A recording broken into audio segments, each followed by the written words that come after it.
I'm Melissa Shanahan, and this is the Velocity Work Podcast, episode number 127.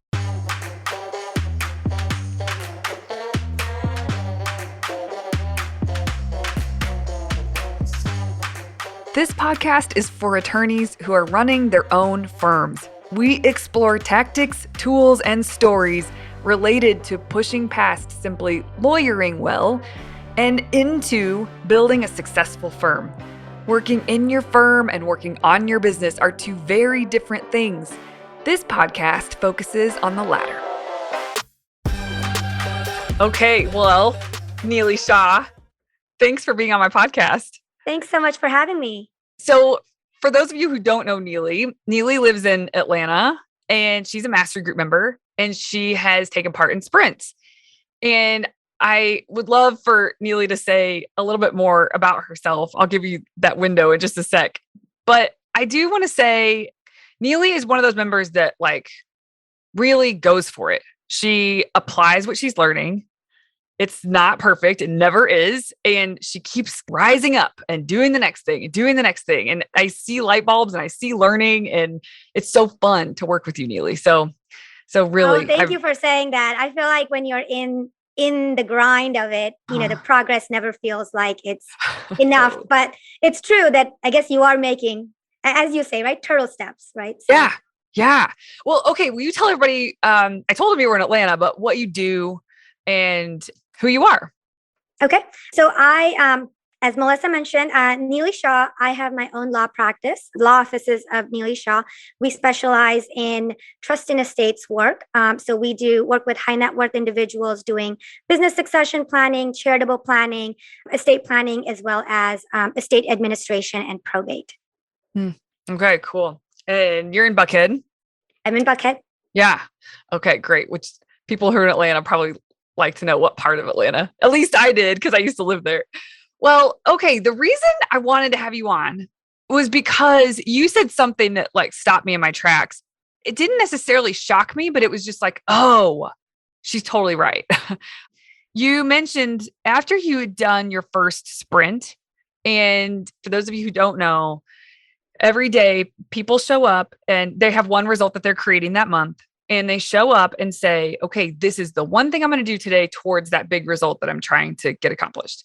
And then the next day they come back and said, did they get it done or did they not get it done? There's a check mark. We have a tracker for them. And what's the next thing they're going to do towards their result that day? Just like a small step. And then they also have to give a lesson learned about how they operate. Just as long as it has to do with you and how you operate, the lesson is fair game. And so every day they give a lesson learned. And at the end, we give them a PDF of their lessons learned and the things that came out of their mouth so that they can carry those things forward in a deeper way.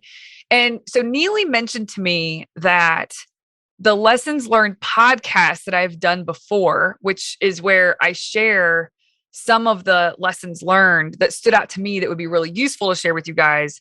I do that typically after a sprint. I say, okay, these are the lessons learned from this group of sprinters, and share them and impart that wisdom. And I know that, and my thought was that some of you could pick up a nugget or two from those episodes and run with it.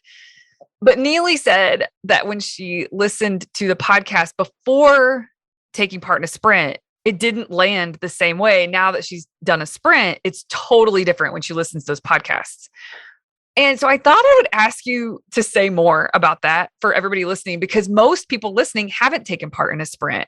And I'm curious how, maybe just this conversation alone will help them sort of link it more deeply for themselves when they listen to those lessons, or maybe not. But I just wanted to talk more to you about that.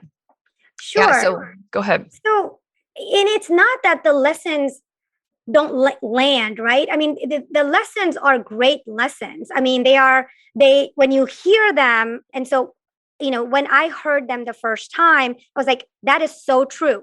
And they ring true to you. They, I'm like, I so do that. I identify with them and I know I need to apply them.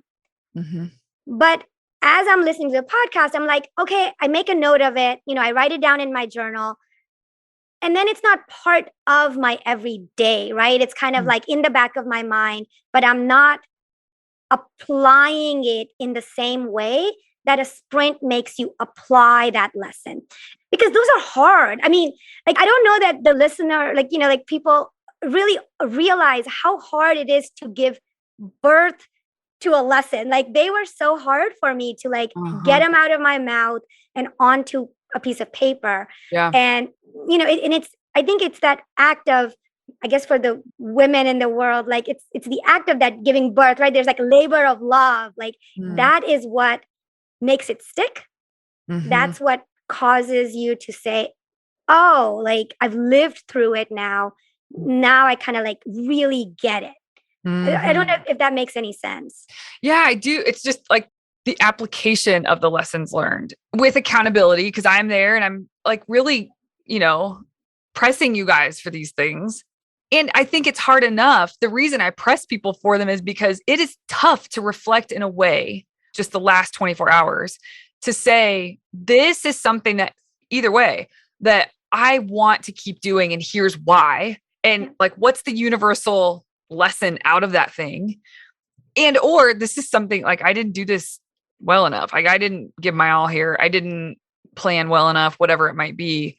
That is not easy to do. It takes like 1 to 5 minutes to actually process all that and spit it out. And we won't do that on our own most of the time. No, but we don't. And it also takes just being aware from, right, like minute to minute of like, okay, well, if this didn't work or I didn't follow through on what I said I was going to do, why? And following through on that why and asking, why didn't I do that? And kind of digging deep. We don't do that with just ourselves, And I think that's where actually doing the sprint and having you and the group as, your accountability partners was just invaluable. It made me really think through, okay, why is this working? If this is working, how can I replicate it? How can I apply this in different areas? Or if this is not working, why, like, what is truly the problem here? Let's get to the root cause. And I don't think I've ever really spent that much time applying it or thinking that deeply about it. I think that's what made all the difference. This is so interesting. I'm struggling to find the right word, but I've always known that sharing the lessons learned on the podcast, it isn't as deep as for the people who actually, those things came out of their mouth. Not only is it not easy to come up with the lesson, but your consistency and commitment to showing up for something every day sort of forces an awareness that we don't normally have. There's like a depth there. Like, sprints are deep, I think. And it almost cheapens it to me in this weird way when I give those lessons on the podcast. I do it so that I know that everybody listening will identify with what's being said. But there is this element of like, I can't help them bridge the gap. I'm not working with them. So, if you had advice to pre-sprint, Neeli, would you have a piece of advice of like, okay, if you're going to listen to these lessons learned podcasts, this is my advice when you're listening to it, to actually extract something that's going to be useful for yourself? It's being introspective, right? Like, pick something that resonates with you. And I know you always say that on your podcast, right? Hey, I know this is a group of lessons. Pick something that resonates with you. So like, don't just do that though. Like, don't stop there, right? And then really be introspective about that lesson. And then say, okay, how am I doing this? Like, maybe make it part of your like morning pages, and just like take one thing and think about it for like a week or two and really dig deep on whatever you're like, if it's a problem, something's not getting done the way you want done in your practice. Take the time, schedule the time for some deep thinking on that topic. I think that's the only thing. Like, I never did that, right? It was kind of like, oh, that's a great lesson. Like, I could definitely use that. And I took it as a piece of nugget. I put it in the back of my head and I moved on, and I didn't change anything else about how I was doing things. I didn't know to, like, not at that deep level, right? Like, it was, maybe there was this shallow awareness around it, but it didn't stick because I don't think I devoted the time that was necessary for that to stick. Yeah. Also, I'm curious because you didn't have this awareness before you joined Mastery Group and did sprints. So What made you join Master Group? Because it really, whatever that reason was, it put you in a position to be able to experience this on a better level, a more productive, useful, deeper level. Why did you want to join Velocity Works stuff? Well, one, I had been following the podcast for, I guess, maybe like 6 to 8 months, I would say. And I think this podcast is unlike any other podcast Mm. that's out there for lawyers. I mean, there's a lot of great podcasts out there that talk about, how to be more efficient with technology, or how to, you know, just practice management type stuff, right? There's a lot of great stuff out there. Something about this felt more real Mm. to me. It just, to me, it was just like, felt like this was a community I wanted to be part of. And Mm. and going back to that, because the sprints are with a group of people, like six or seven, 5 or 6 people, you don't want to let them down, right? There's also like Mhm. this community piece of it, and they are like-minded people. They Yeah. give you little bits of advice. They tell you what's worked for them. Maybe that might help you. And I think Mhm. it's just that group of like-minded individuals trying to kind of, all move in the same direction. I think that's invaluable. Because when Yeah. you're a solo practitioner like myself, you don't have that on a day-to-day basis. It's lonely, I think. The owner of your own firm, it's a lonely path. I mean, you can do things to help with that, like get yourself plugged into communities that are useful and helpful and supportive and all of that. But yeah, I think you're right. It's isolating to be in Yeah. that spot. Yeah. Yeah, definitely. That's good to know. The reason I asked you that question is because, like, man, I could tell people you're right. Being introspective, if there's like one lesson on a lessons learned podcast that resonates, like really spend 10 to 15 minutes noodling on that lesson about like and how it applies to you and how like where the discrepancies are for you and where the opportunity is for you with that one thing that resonated. It's like going really narrow and deep with one of the lessons instead of just trying to apply a bunch of, great stuff. Right. Because I mean, they are all good lessons. And like, but Uh-huh. how much you're not going to be able to, it's like starting 4 different habits at the same time. Yeah. Like you're not going to be able to make them stick. And I mean, I've made that mistake before. Like I try to say like, like I'm going to do this and I'm going to do this. And you get all excited about it because they're all great ideas. Yeah. But oftentimes I just need to prioritize, pick one, and Hmm. just go after that one, right? And I Yeah. think that's what the sprint makes you do. It makes you pick Uh-huh. one thing, go after it, and then makes you evaluate why it's not working or why it is working or how it Yeah. felt when it worked and what was that like and how can you replicate that, or Yeah. just what did you learn when it didn't work. It makes you think about why it didn't work, so you're Right. learning from it. Even though it didn't work, there's a win there, which Yeah. is awesome. Yeah. Yeah. Absolutely. This is so funny. This podcast was not to be like, hey, tell everybody how great sprints are at all. So it's nice to hear the nice things you're saying. Really, the podcast, the reason I wanted to have you on was because I know that there's a lot of people in your shoes where it's nice to hear. It's almost like, oh, this is like borderline inappropriate, but you know how people talk about there's productivity porn and food porn and like there's like it's just like you just consume information Yeah. about certain things that you like. Yeah. And I think a lot of people do that with productivity or with self-development. Yeah. And when you said what you said to me, it was like, how do we at least attempt to help people not just do that, where Yeah. it's like you kind of get a hit that feels good because you got this nugget, but then it doesn't really turn into anything. And so that's why I wanted to have you on, was like, clearly if you join a sprint, of course it's going to, I mean, you're immersed in this stuff and it's going to make a difference. And so not everybody has to join a sprint, but everybody who listens to the lessons learned, maybe there's a way that they can approach the listening that'll be better for them than just consumption.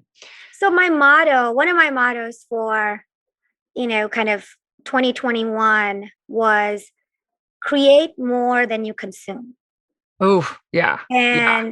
And because I, absolutely what you said about, like I definitely got into that 2020 was rough for a lot of people. And I definitely got into that, position. I had two kids at home doing homeschooling, all that stuff. So I got into this bad habit of like watching productivity YouTube videos to like see where I can improve, what I can do.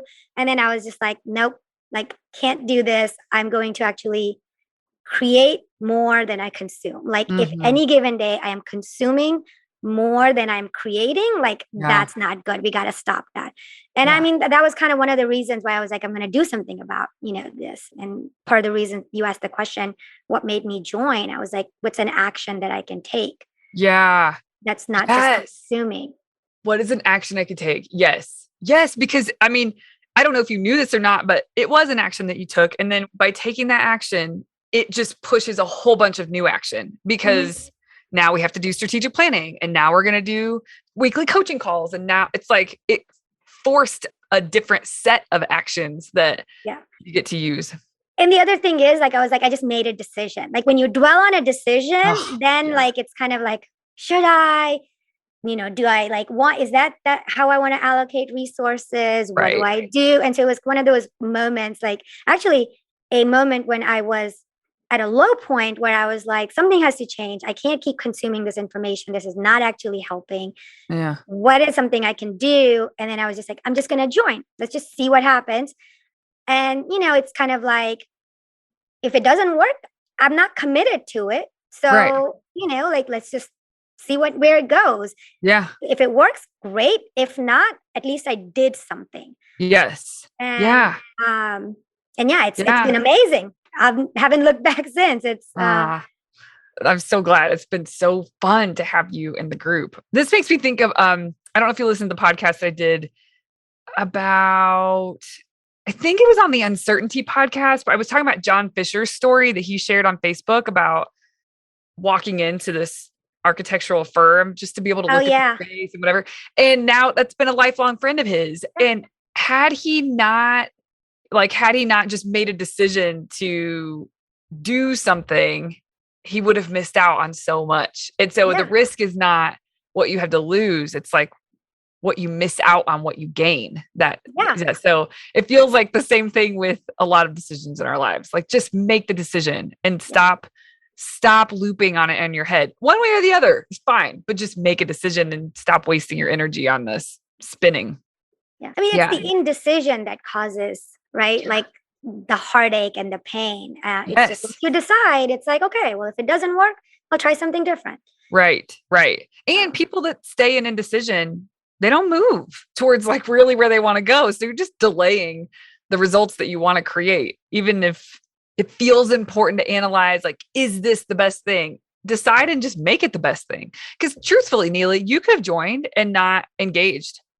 Like you would have made the decision to join and you wouldn't have engaged, then you wouldn't have gotten the results you want to get. So it's almost like people can say, and I've had people join where they're like, they join and they don't engage. And then they say something like, this just wasn't for me. They didn't even try, So it's like, any decision you make, this is for everybody listening, any decision that you make, you go all in on that decision. And I guarantee you 9 times out of 10, you will get so much return on your investment. But that's because of you. I mean, sure, it's great that the thing was there to take advantage of, but it doesn't matter if you don't go all in, and you totally have done that, which is thank you. It's been fun. I mean, honestly, like people show up, like I show up to the weekly calls because I look forward to them, right? Like, I mean, I have a packed calendar. So like for that coaching call to stay on my calendar, like it has to be fun. And it is fun. I look forward to it, which is why, and I get so much out of it. So yeah, I'll keep showing up. Yeah, that's so good. Well, okay, we have a little time left. If you're willing, I thought if we did have some space, it'd be fun to talk about one of the themes that came up towards the end of the last sprint. And I should mention to everyone, I'm going to do the next podcast I'm doing are the lessons learned from September and October sprints.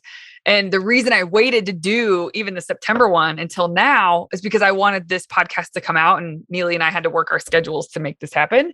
So this felt important to me to be a precursor to the next batch of lessons that I'll spit out on the podcast. So those are coming soon. But one of the themes that came out of like the last half of the October sprint was this idea. And there were like a handful of people that were experiencing this and trying to like grok this about that your self-worth isn't tied to the work that you do, which is, even if everybody listening to this is like, yeah, I know, but still there is something that we have, this connection to the work that we have, that we tie our sense of self to in a way that's actually not healthy or useful, but it's just so default. So I don't know if you want to say more about that, because you've been on a journey with this for a long time, well before mastery group and sprints, but I'm curious if you have thoughts or anything you want to share just based on some of the conversations we've been having lately. So I'll say this. I think, especially for attorneys, right? Because this podcast is for law firm owners, it's for attorneys. At least when I was a younger attorney, this was probably about 12 years ago, one of the things that was kind of this sense of pride was, if somebody asked you, hey, how are things going? How's work? You would say busy. I'm super busy. And then, the response, and I think this is true for non-attorneys too. And the response is, well, that's better than the alternative. And it used to give me a pause, right? Like, well, I understand what they're saying. Like, I understand they're saying, well, yeah, it's better than not having any work and just sitting around. But something about that just never sat right with me. And so I kind of was like, why is being so busy and feeling like you're drowning, why is that a good thing? And yeah, I mean, like, billable hours, like the amount of hours you bill is directly related to your bottom line. And, this is true. So like, it's so easy for people to think, my work is directly related to how much money I can make. Thereby, it's directly related to, who I am as a person, how good I am at my job, or etc. But you know what? Like, that's so not true. Like, it may seem like that, but it's just not, because you're going about it the wrong way. Like, and it took me, I was just telling Melissa this before we, started the podcast. Like, it's taken me almost like 10 years to figure this out, but you have to be intentional about, what do I want to get out of my work? The work has to fulfill you, and if it's not fulfilling you, then it doesn't matter how busy you are or how many clients you have, because you're not going to show up as your best self for them. And then, like, you can't do the best work and it's not going to be fulfilling to you. It was actually one of the reasons why I went out on my own, because I wanted to do work that was fulfilling me, as opposed to me just dropping into this, bucket and feeling drained at the end of the day. Like, and I don't know if what I'm saying really kind of makes sense, but it's a big part of why I have my own firm. Yeah, it does make sense. I think I don't have them right in front of me, like looking at the lessons learned from you, but there was really good discussion between four of us on some of the sprint calls about this idea that, like, feeling bad about yourself if you didn't crush this amount of work, or feeling bad about yourself, even if, like, when you're first practicing Monday Map, feeling bad about yourself if you couldn't stick to your plan or you didn't stick to your plan. And just the same, feeling good about yourself if you do. That needs to stop, right? It's like, your worthiness isn't up for debate. You are worthy. You are good. You are innately sound, right? And so attaching all of that, I loved the discussion that you guys sparked about, instead of, a better way to do that is to look at what isn't getting done or what is getting done, which I think the sprints force a little bit, like this new thing is, it's just data. It's just information to inform you about how you do want to move forward, or how you don't want, how you want to move forward. And that was one of my favorite conversations I've had in a sprint, because it is at this, like, what was brought up is at the root of so many people and what's driving them. And if you can start to learn how, because I think it's a skill you have to learn, learn how to use your experiences, like when you're evaluating and reflecting, use that as information to move forward, not as information or evidence that you suck or you're not good enough or that you're the best, you're the best, you're the best. Like it's not tied to that. No, and honestly, like there's two concepts to me that the sprints and mastery group help reinforce on a regular basis, on a consistent basis. It's progress, not perfection, and facts over feelings, right? And those are like two, and this is one of those things, this is like the whole point of this podcast. Like they seem like, yeah, of course, right? Like you listen to that and you're like, yeah, like sure, I agree with that. But it makes you apply it over and over again, right? Like you'll say something and you'll be like, okay, but like you're overthinking that, or like, what's the real fact here, right? Like, what's the truth you're not like digging down on, or whatever that may be. And it's the application of those two very obvious concepts that I think is just so awesome to do it with a group. And then the other thing is, right, like one of the part of that discussion was it's supposed to be hard. Like just because something is hard doesn't mean like you're bad at something. Right. Like, it's okay that you found something hard.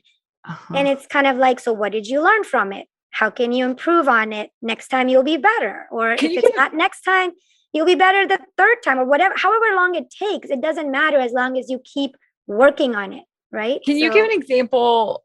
I'm putting you on the spot, but you said something that's hard. Do you mean like hard to figure out, or hard? Can you give an example of something you've considered hard? And it's okay. Like you learned that like, it's okay that it's hard. Does anything come to mind? I mean, the most obvious thing that comes to mind is like writing something, right? Like when you're writing an article or like a blog post and something doesn't just perfectly, like the first drafts are always, and I don't know if I'm supposed to curse on it doesn't matter. The show, but like it's kind of like shitty first drafts, right? Like it's kind of like, okay, it's okay. Just at least you put something down on paper, right? Like now you've got some thoughts on the paper. Maybe they're not perfectly organized. Like the flow is awful. And if somebody else read it, they would be like, what is this? But at least you got your random thoughts out on paper. Yeah. And then you can work on it. But if I just kept thinking, I have this beautiful like idea of a blog post that I need to just like put on paper, it's never going to come up like that on paper, you know? So you just have to start. But like, I used to do this all the time where like, I used to say, I'm not a great writer because I wouldn't be able to put something on paper the first time and it be like this beautiful thing. Yeah. And I've learned, I mean, maybe it takes me like 3 drafts versus somebody, it may just take 1 or 2 drafts, but that's okay. Yeah. It doesn't mean you're not great. It's just your process and getting there. Yeah. Yeah, totally. That's interesting that the way that you framed that. So like, just because something is hard. So even would you apply that to like Monday Map, Friday Wrap, like doing that? Like that was hard and it doesn't mean anything that it's hard for you. It's just a part of the process. And and I feel like I'm getting better at it, right? Like the more I do it, it's practice. The more I do it, the better I get. And it's okay that I'm not perfect at it like right away because it's new to me. Yes. Like when something is new to you, you are not going to be great at it. Yeah. And so what? And I mean, like, this is kind of like what I tell my kids all the time, right? Like when they're learning something new, it's like, okay, you're not great at it. Yeah. So what? You're new at it. This is a new skill to you, or you're just learning, you know, like keep at it and you'll get better. I just signed up to work with a trainer and I was telling him it's this new service. It's called Future. If anybody wants to look into it, I'm just trying it out because I think using technology that's new, it can be really useful. I don't know if I'm going to love it or not, but I'm definitely going to give it, like I made a decision. I'm going all in. You get to choose your trainer based on your goals. And the guy that I chose was an Olympian fencer. And I really like him because of the way he thinks. Like we are on the same page with like mental agility and like how you need to think about things and healthy ways of thinking about things. And I was telling him that it's really frustrating to me that I understand what it takes to stay with the discomfort. It doesn't matter if it's uncomfortable, you do it anyway, that kind of a thing. I said, I understand all of that. And this is a nut that I have not cracked for myself in a way that's I want to be a machine. If I had an option, I would be like a machine, And so a machine within like working out and health.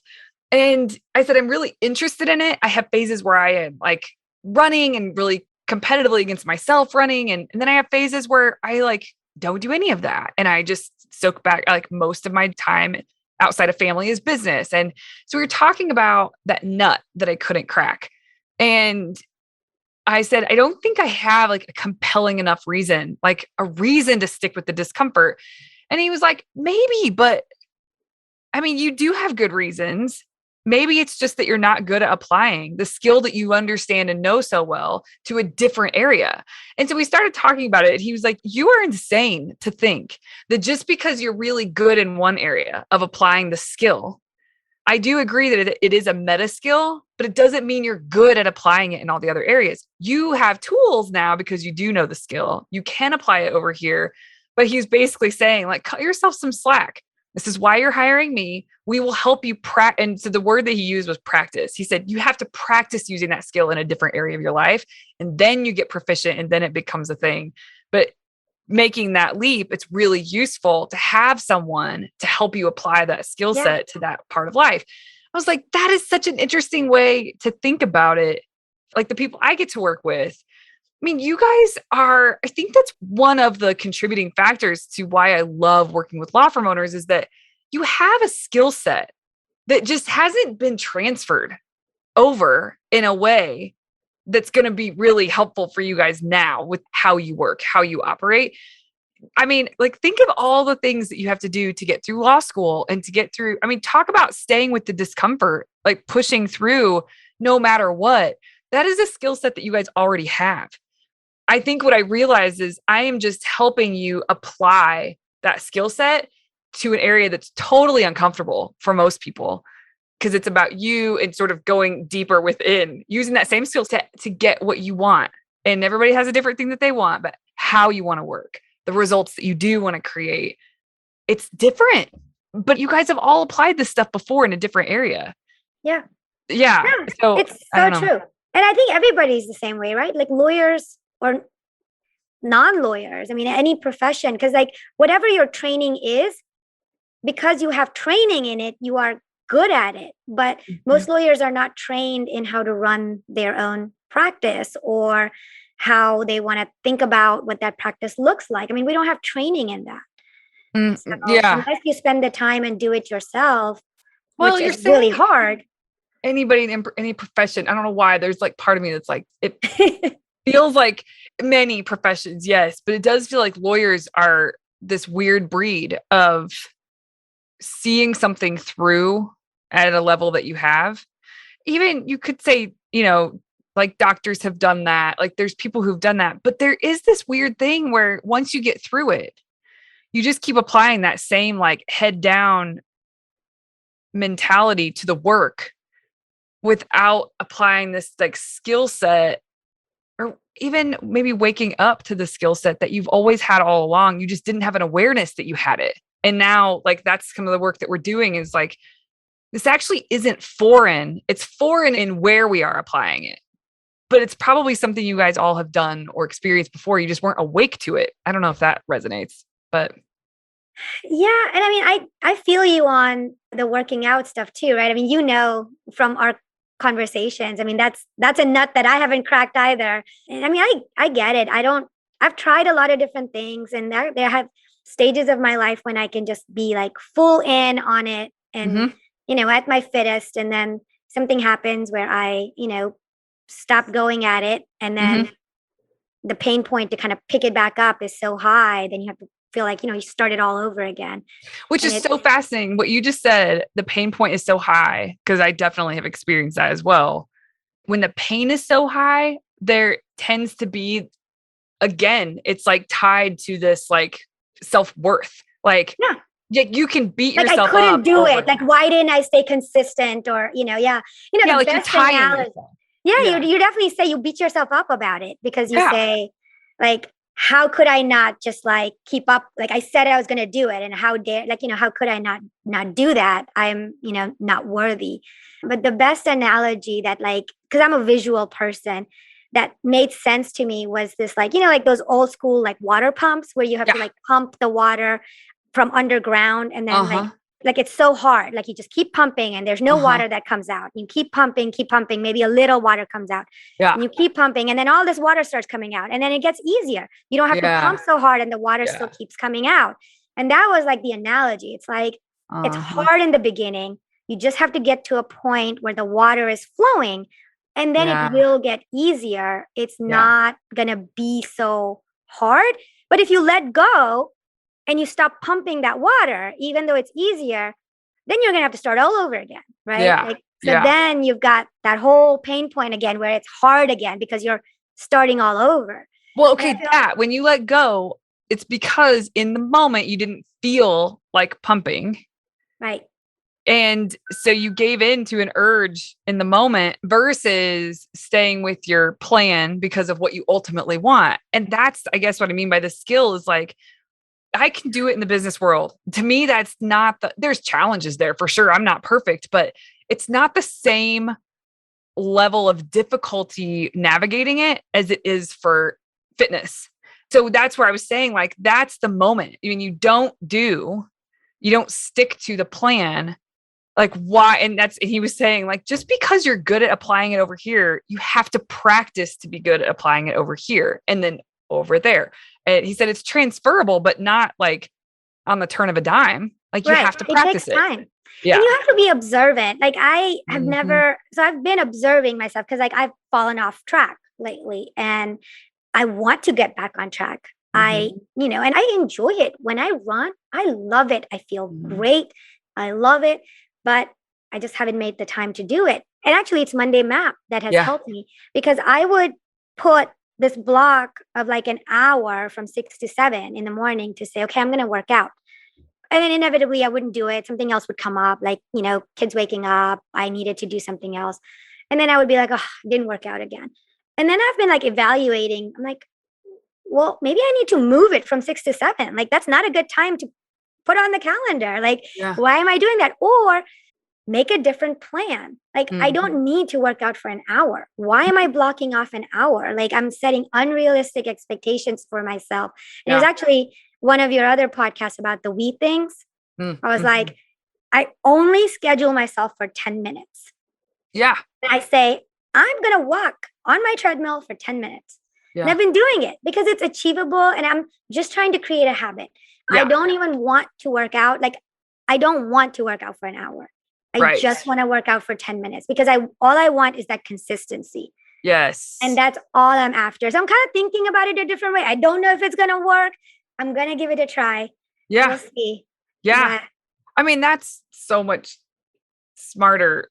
Consistency is the key. Any day of the week, I will put money on the person who shows up every day 10 minutes a day versus the person who like twice a week goes balls to the wall, like a ooh, 2-hour workout or something. Like my money would go on the consistency but if you Google, habit. like, like they say, like, intensity matters. And like, if you're just like walking for like 10 minutes, like it doesn't do anything. So, like, I think, I don't know, there's misinformation out there, but like, to me, I changed my mindset because I wasn't doing it. Like, I wasn't Yeah. running for an hour. So I was like, Yeah. Well, bars and really low. but the truth is, like, you creating a habit for yourself, you can decide if you want to change that to a run or if you want to go to 15 minutes. And you probably you won't stay at 10 minutes a No, day walking. But it's like by doing the 10 minutes a day, you get yourself to a different place. And right. there you can make a different decision that's not as big of a deal to inch up on. Well, it's also like feeling good about myself, right? Because I'm doing what I said I was going to Yes. do.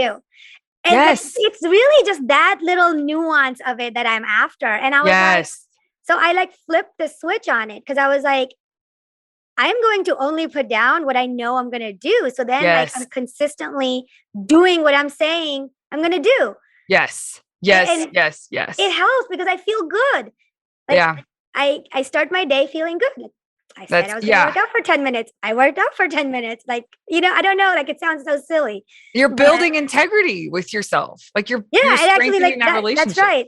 That's exactly, and that was kind of, I think, like one of the things you said during one of our coaching calls, right? About like just building that trust. And so like I put some thought into it and I was like, yeah, like what can I do? What is something truly that I will do? Yeah. Yes. Oh, instead of setting these grand like expectations of myself. Right.